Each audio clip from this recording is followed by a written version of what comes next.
Microscopes are difficult to use.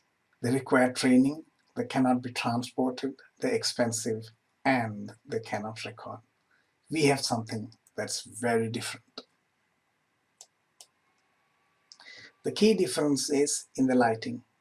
We use the camera's flashlight to create extremely diffused high-quality lighting. And we are able to take pictures of a uniform scale. Our microscope works well with most phones, iPads, and tablets. It's easy to use and it is very low cost. We also do image tracking, which allows us to take a lot of pictures at different focal lengths and create high quality images. We started off as an educational venture, creating microscopes for kids to use in class. We sell these microscopes in quite a few museums around the world.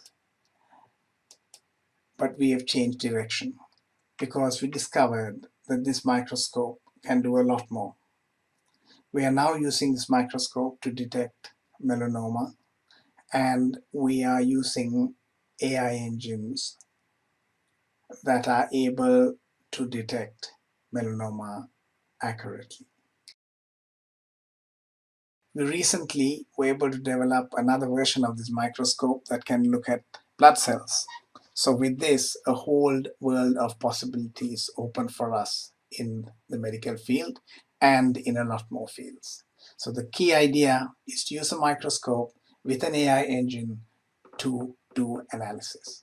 We 3D print these microscopes here in Australia, and we are able to produce about 100 units a day.